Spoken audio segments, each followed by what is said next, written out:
ఆటోమేటిక్గా డిజాల్వ్ అయిపోతుంది. ఒకవేళ సీఎం గారు రెడీగా ఉంటే మేమందరం మా పార్టీ వాళ్ళం 27 మంది రాజీనామా చేస్తాం, నువ్వు రెడీ అంటే.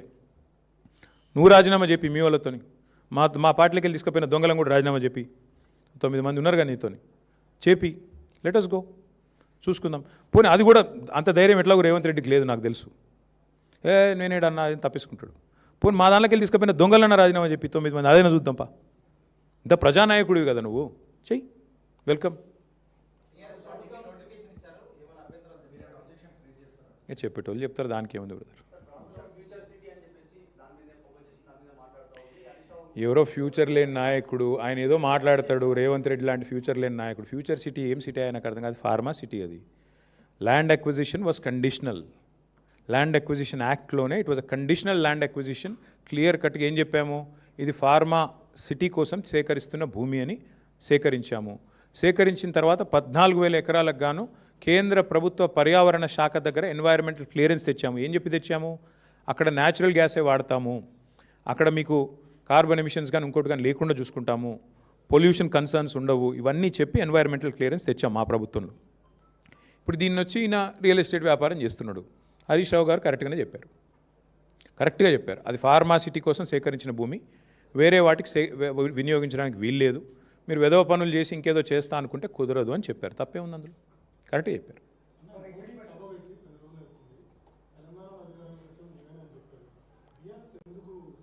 ఏం చెప్పారు ఆయన, ఏం చెప్పలేదు కదా పాపం. ఏం చెప్పారు ఆయన, బంగారం కొనొద్దు అన్నాడు.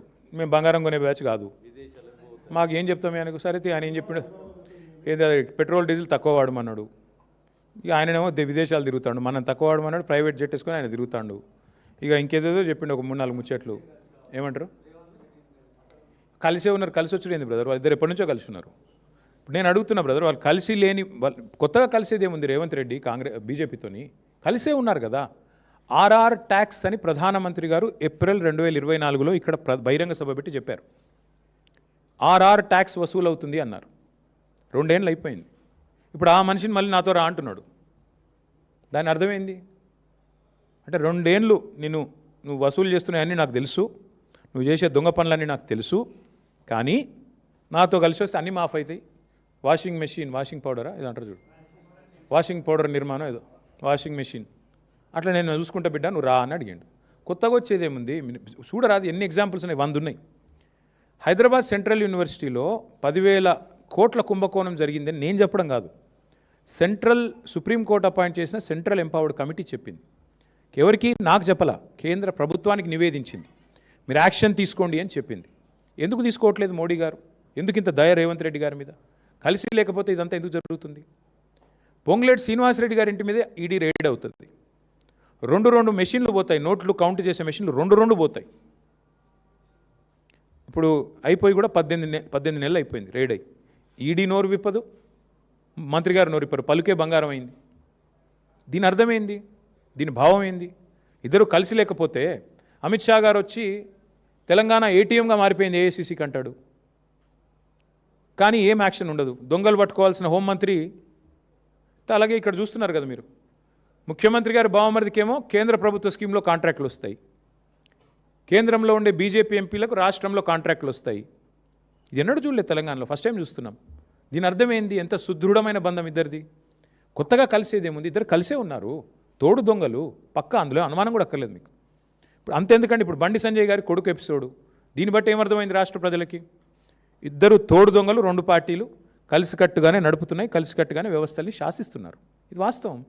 అవతల వాడు గొంతు లేనివాడు, వాళ్ళకి మేము అండగా నిలబడకపోతే ఇవాళ అమ్మాయికి అన్యాయమే జరిగేది. ఇది వాస్తవం.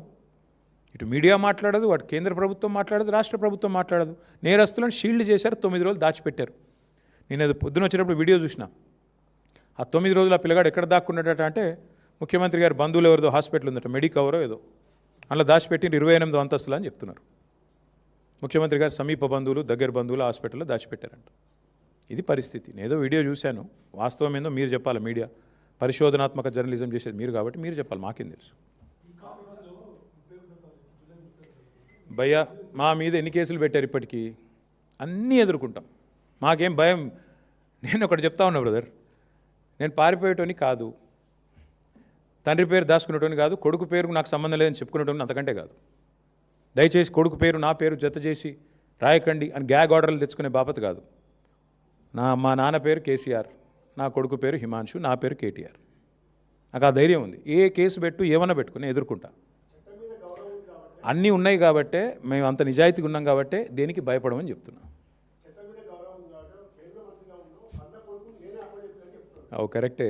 ఎప్పుడు 9 రోజులు దాచిపెట్టి గోరుముద్దలు తినిపించి ఇంట్లో పెట్టుకొని బెయిల్కి అప్లై చేసి యాంటిసిపేటరీ బెయిల్కు కోర్టు వద్దంటే ఇంటరిమ్ రిలీఫ్ కూడా ఇయ్యా అంటే ఇక బాగుండదేమో అని అప్పుడు దిక్కులేక 9 రోజులు నేను స్ట్రైట్గా అడుగుతున్న రాములు గారు, ఈ రాష్ట్రంలో ఇంకొక సామాన్యుడు ఎవరికైనా వాళ్ళ కొడుకు ఈ పని చేసి ఉంటే రేవంత్ రెడ్డి గారి పోలీసులు వాళ్ళ తండ్రిని ఇడిచిపెడుదురా 9 రోజులు దాచిపెడితే? తీసుకుపోయి కోదండం ఎక్కిపోదురు? ఎక్కడున్నాడు చెప్పు నీ కొడుకునని? వాస్తవం కాదా ఇది? మరి సామాన్యుడికి ఒక నీతి రేవంత్ రెడ్డి గారి ప్రభుత్వంలో, కేంద్ర మంత్రి గారికి ఒక నీతి ఎట్లుంటుంది? నీకేం ఆబ్లిగేషను? ఆయన బీజేపీ అయినా నువ్వు కాంగ్రెస్ అయినా పేరుకి ఇద్దరు శత్రువులు. మరి ఎందుకు ఈ రహస్య స్నేహం ఏంది? ఎందుకు కాపాడుతున్నావు నేరస్తులను? నేరస్తులు ఎవరైనా ఓకే కదా, ఒకటే కదా, ఎందుకు కాపాడినారు మరి 9 రోజుల పాటు?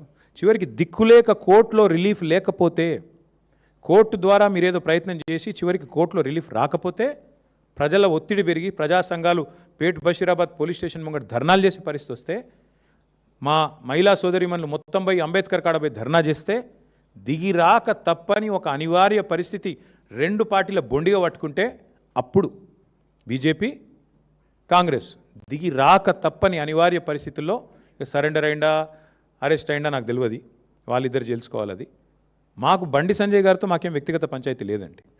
నాకు ఆయనతో ఎప్పుడూ లేదు. కలిస్తే ఎప్పుడైనా ఎదురుగా మాట్లాడినాను తప్ప నేను ఎప్పుడూ అగౌరవంతో వ్యవహారం చేయలేదు. ఆయనే పనికిమాలిన మాటలు మాట్లాడిండు.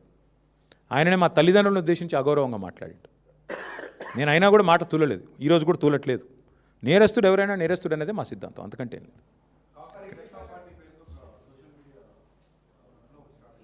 అంటే అందరూ అనుకుంటున్నారేమో కాంగ్రెస్ కంటే కాక్రోచ్ బెటర్ అనుకుంటారేమో, నాకేం తెలుసు. ప్రధాన ప్రతిపక్షం దేశంలో ఫెయిల్ అయింది కాబట్టి కాంగ్రెస్ కంటే కాక్రోచ్ బెటర్ అనుకుంటారు. ఎందుకు మరి కావచ్చు. क्या बोलो फिर बाद में नहीं पूछेंगे ना आप? अरे अलग अलग कहाँ करोगे यार, बहुत लोग हैं वहाँ पे. ठीक है, థ్యాంక్ యూ. అడచేద్దాం. రైతులు పడుతున్న ఇబ్బందులు వారి దృష్టికి, ప్రభుత్వ దృష్టికి తీసుకొని రావాలని, ధాన్యం కొనుగోళ్ళు ఎక్కడా కూడా జరగకుండా అస్తవ్యస్తమైపోయిన పరిస్థితిని వారికి చెప్పాలని చెప్పి చాలా వివరంగా వారికి ఒక బహిరంగ లేఖ మా పార్టీ తరపున నేను రాయడం జరిగింది. కనీసం అది చూసిన తర్వాతనన్నా ఒక రివ్యూ చేసుకుంటారేమో, ముఖ్యమంత్రి గారికి డబ్బు సంచుల మీద ఉన్న దృష్టి ఏదైతే ఉన్నదో కనీసం కొద్దిగానన్నా ధాన్యం సంచుల మీద పెడతారేమో, కొద్దిగానన్నా ఎఫర్ట్ పెడతారేమో, ఒక రివ్యూ చేస్తారేమో అని చెప్పి మేము ఆశించినాం. కానీ నిన్న ముఖ్యమంత్రి గారికి ఆయన మాటలు వింటే నిన్న ప్రెస్ కాన్ఫరెన్స్లో నిజంగా అలా చాలా చాలా ఆశ్చర్యం అనిపించింది, కొంత బాధ కూడా కలిగింది. దానికి తోడు మంత్రి గారు, సివిల్ సప్లైస్ మినిస్టర్ గారు చాలా దుర్మార్గంగా, చాలా కిరాతకంగా ఆయన మాట్లాడిన మాట, ఎవరూ చనిపోలేదు, ఎక్కడా చనిపోలేదు. ఇది నా సొంత కవిత్వం కాదు, పత్రికల్లో వచ్చిన వార్తలే నేను చూపెడతా ఉన్నాను. పేర్లతో సహా చెప్పమంటే